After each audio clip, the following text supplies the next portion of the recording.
근데 제가 아무리 생각을 해도요. 네. 방송 제가 이렇게 다녀봐도 허이로 앵커님만큼 이렇게 방송 진행 잘하시는 분은 못 보겠어요.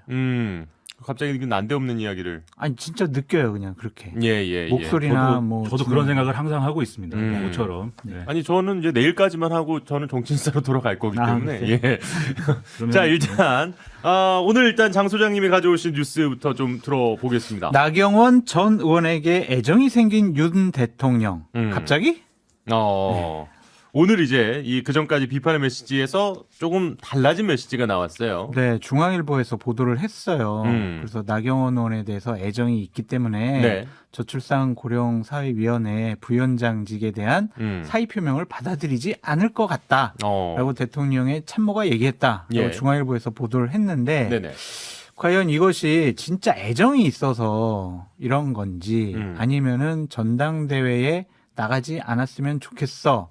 라는 얘기를 이렇게 돌려치기 얘기한 건지 저는 후자에 가깝다고 생각을 하는데 아직까지는 계속 이제 전당대회에 나가지 말았으면 좋겠다. 네, 나가지 그런 않았으면 생각이 좋겠다. 강한 것 같다라는 생각이 들어요. 그러니까 대통령의 생각도 그런 거 같고 예. 추측입니다. 특히 참모들이 나경원 의원에 대해서는 조금 비토하는 생각과 행동, 판단, 말 이런 것들이 좀 심한 것 같아요. 예. 그래서 그런 점들을 보면 나경원 의원이 이렇게 좀 전당대회에 나가는 게 과연 생각대로 될까? 그런 의구심이 있습니다. 네. 아니 근데 뭐 오늘 이런 상황에서 나경원 전 의원을 가지고 삼행시를 준비했다고. 그게요. 대통령과 대통령실에서 네. 나경원 전 의원에 대해서 어떻게 생각을 하고 있는지 제가 그냥 그 대기실에서 네네. 김민하 평론가님하고 얘기하다가 삼행시 한번 해볼까 그렇게 생각을 했습니다. 예, 뭐 그럼 운을 띄워 드릴게요. 네. 예. 자, 나가지 말란 말이야. 예. 경선에 나가지 말란 말이야. 원. 원래 내 생각이 이렇단 말이야.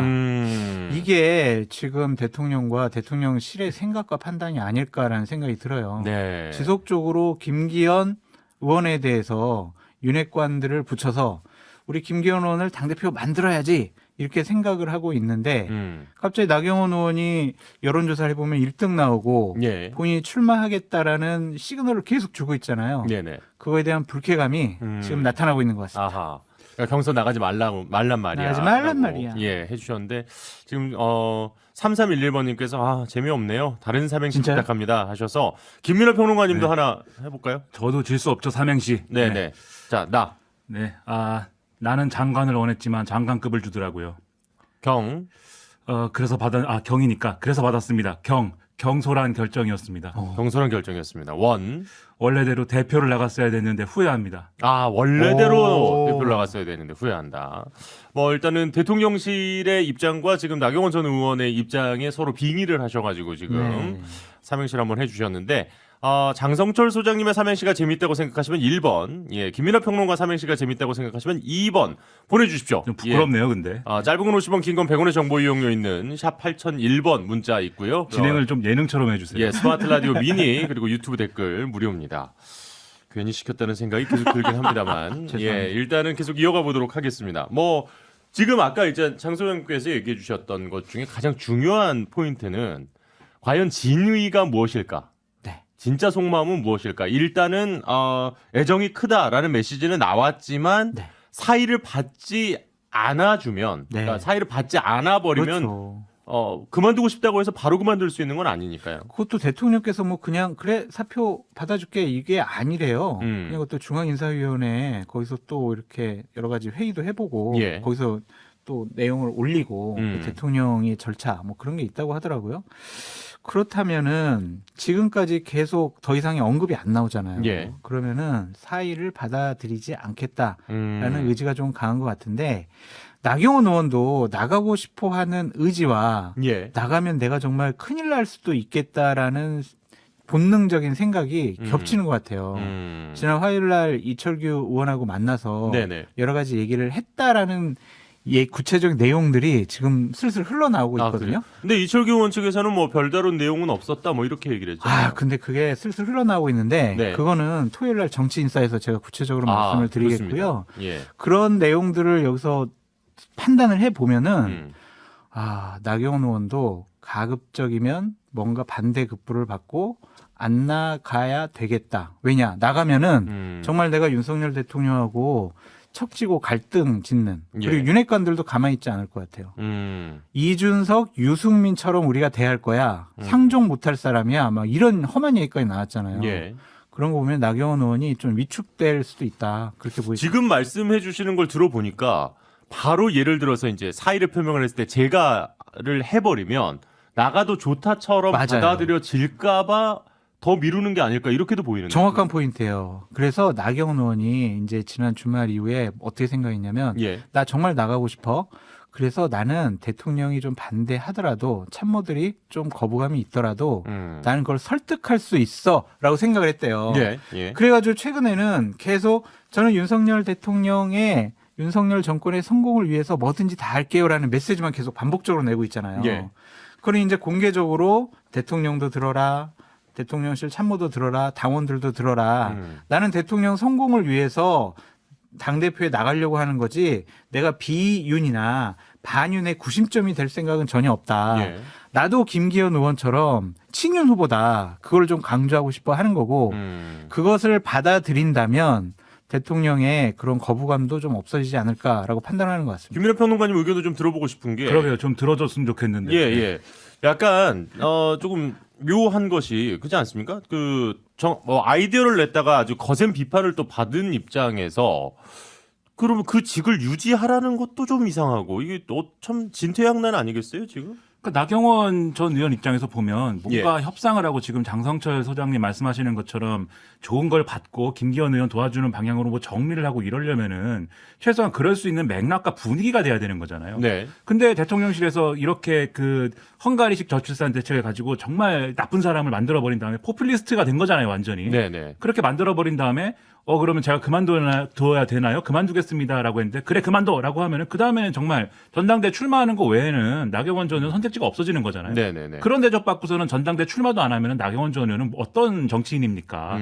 그런 선택지가 어려운 거예요. 그런데 지금 그래서 최소한의 뭔가 분위기는 만들고 싶은 그러한 필요성이 양쪽 모두에게 있는 것 같아요. 예. 그래서 장성철 소장이 말씀하시는 것처럼 사랑의 정치가 이제 시작이 된 거죠. 그래서 대통령실은 지금까지 때렸지만 그것은 사랑에 매였다. 그런데 앞으로 계속 전당대에 나간다고 하면 사랑의 매를 더 맞을 것이다. 이렇게 얘기하는 것이고 나경원 전 의원은 제가 대통령을 사랑해서 전당대에 나간다는 것이지 미워해서 전당대에 나간다는 것이 아닙니다. 적어도 전당대회에 나가게만 해주면 밀어주지 않아도 좋다. 예. 나가게만 해주면 그 다음엔 제가 어떻게 알아서 해보겠다 이런 모드인데 근데 결국은 이제 지금 이 사랑의 메시지를 빼놓고 보면은 어쨌든 굉장히 중량감 있는 정치인이 나는 그 직을 맡지 않겠습니다라고 공개적으로 다 얘기를 했는데 그렇게 맡지 않으려면은 사직서를 냈어야 되지 않을까요? 사직서를 내야 처리가 되지 않을까요? 뭐 이렇게 대하고 있다는 것은 결국 이걸 가지고 전당대회에 나가는 상황은 내가 안 되지 않겠다라는 거죠. 예. 그러면 예. 결국은 이제 김기현 의원에게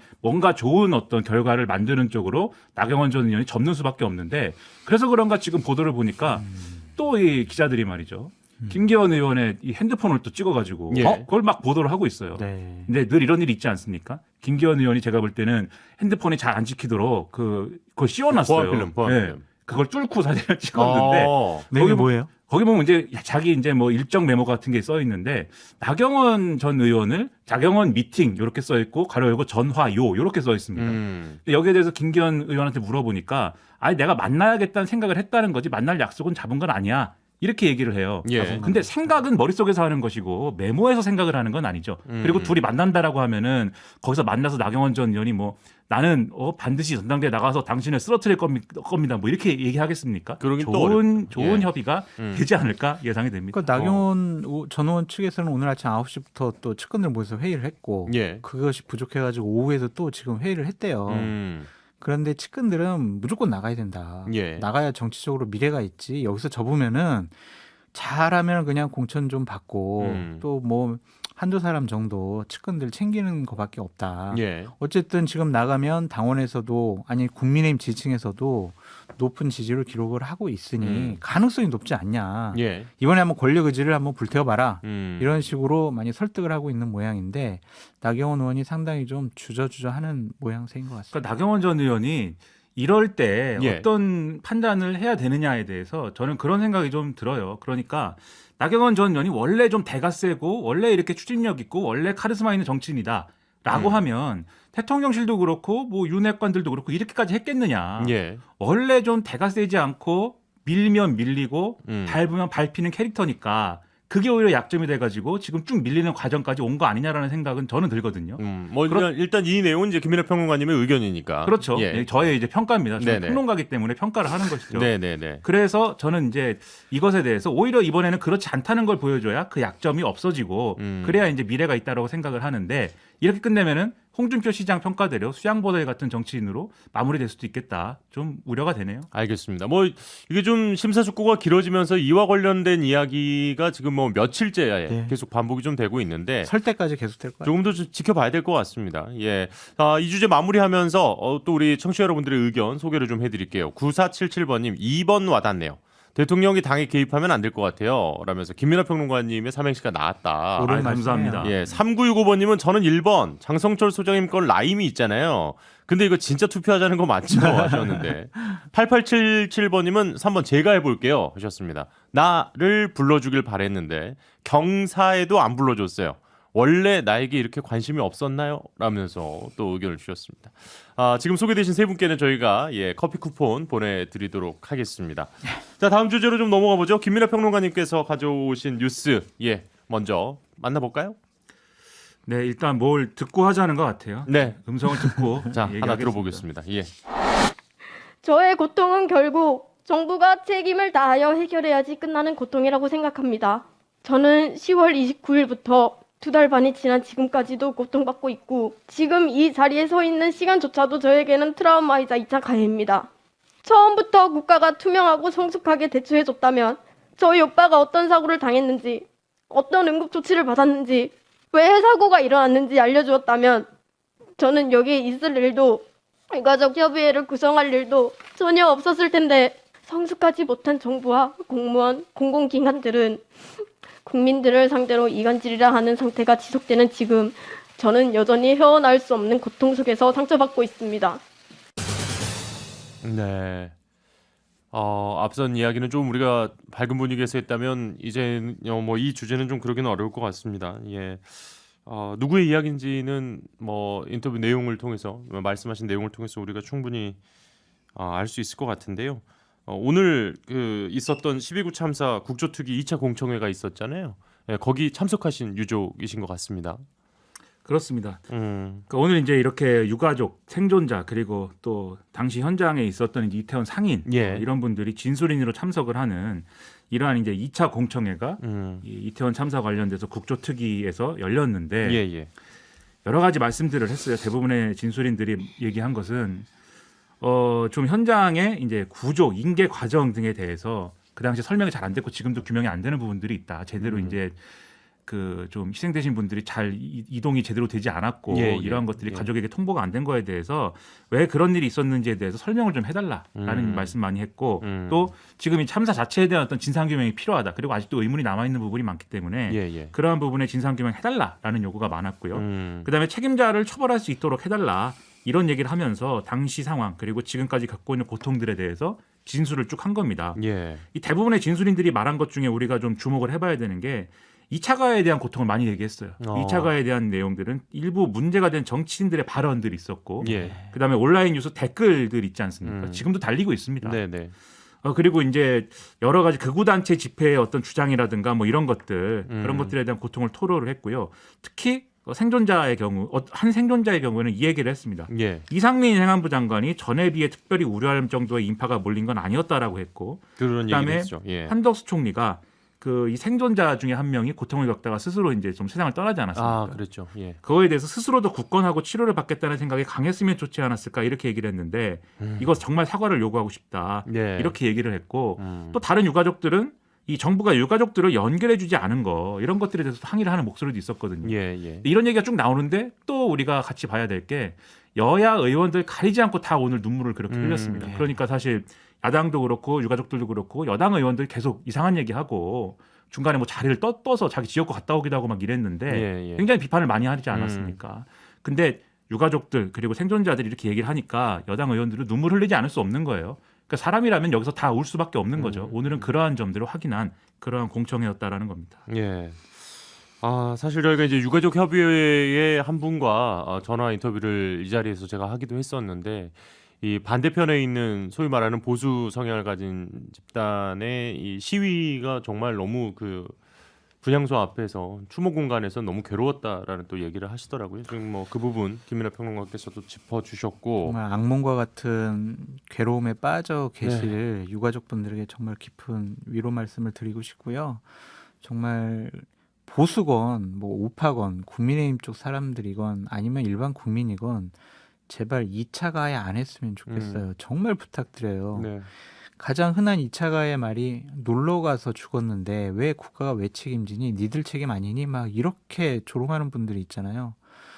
대한민국 사회에 일하러 가든 놀러 가든 평범한 일상과 생활을 즐길 수 있는 안전한 나라여야지 놀러 갔다고 해서 죽을 수도 있는 그러한 확률이 있는 나라?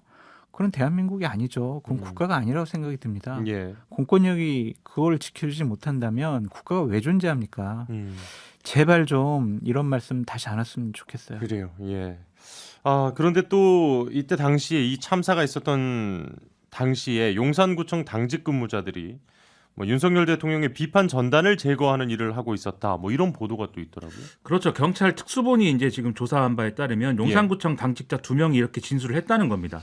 이태원 일대가 혼잡하다는 민원이 들어와서 관련돼서 이제 상황 파악을 하려고 나갈 준비를 하고 있었는데 지시가 내려왔다. 대통령이 다음 날 출근을 해야 되는 상황인데 전단이 붙어 있다. 이 윤석열 대통령을 비난을 하는 이러한 전단이 붙어 있으니까 그것을 떼라. 이런 이제 지시가 내려와서 그 요청에 따라서 그 떼는 작업을 했다라는 거거든요. 그 떼는 요청은 누가 한 거랍니까? 그러면 지금 정확하게는 뭐 이 보도에 이제 특수본에서 이렇게 확인했다라고까지는 아니지만 네네네. 지금 일단 보도가 나오는 거는 구청 비서실장, 구청장 비서실장이 이것에 대해서 재차 요청을 해서 그래서 전단 제거 작업에 나섰다는 진술을 했다는 거예요. 직원 중에 한 명이. 그러니까 사실 이제 용산구 구청장 핵심에서 내려온 지시 아닐까 이렇게 생각이 되는 건데요. 이 시간이 참사 당일에 밤 9시 10분부터 10시 40분까지입니다. 그러니까 10시 15분부터 사실 참사와 관련된 상황들이 발생을 한 거잖아요. 그러니까는 이 모든 어떤 참사 발생을 방지하고 또 그 당시 상황에 집중을 했어야 될 구청의 이 당직자들이 대통령의 눈치를 살피는 구청장의 어떤 분위기 그런 것들에 심기경호에 나서는 상황이 될 수밖에 없었던 거 이런 것들도 짚고 넘어갈 수밖에 없는 내용이 된 거죠 이제.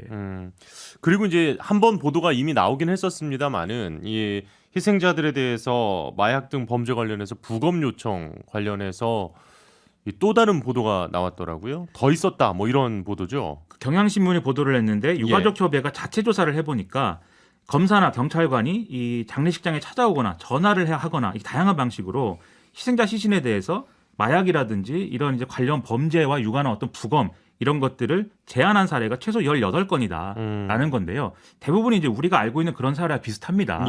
그럼 이런 것들은 그럼 왜 이루어졌느냐? 결국은 이제 이 이태원 참사가 어떤 공권력이 대비를 잘하지 못해서 또는 뭔가 그 당시에 대응을 잘하지 못해서 이런 게 아니라 누군가 나쁜 사람, 다른 원인이 있어가지고 그러한 상황을 일으킨 것이다 라고 하는 것을 증명하고 싶었던 거 아니냐 이렇게 되는 거거든요. 앞서 전단 얘기까지 종합을 해보면 그러면 참사 자체에 대해서 우리가 지금까지 관의 대응이라는 것은 뭔가 권력의 어떤 심기에 대해서 불편하지 않도록 하는 것에 신경을 썼거나 또는 지금 말씀드린 바와 같이 국가의 책임이 아니라는 것을 증명하기 위해서 노력했거나 이런 거밖에 안 되는 거예요. 이걸 우리가 어떻게 바라봐야 되는가 정말 가슴이 아픈 얘기들입니다. 장소영 의견도 짧게 듣고 마무리하겠습니다. 이러한 참사의 책임은 국가가 책임지는 겁니다. 대통령이 책임지고요. 대통령실이 책임지고 행안부 장관이 책임져야 합니다. 조금이라도 우리 책임이 없어라고 면피하기 위해서 다른 얘기를 하고 제대로 조사가 안 이루어지고 이거는 국민에 대한 도리가 아니다라고 말씀드립니다. 네. 참 전할 때마다 여전히 좀 먹먹하고 안타까운 소식입니다. 자, 장성철 공론센터 소장 김민하 시사평론가 두 분과 함께 했습니다. 오늘도 함께 해주셔서 고맙습니다. 감사합니다.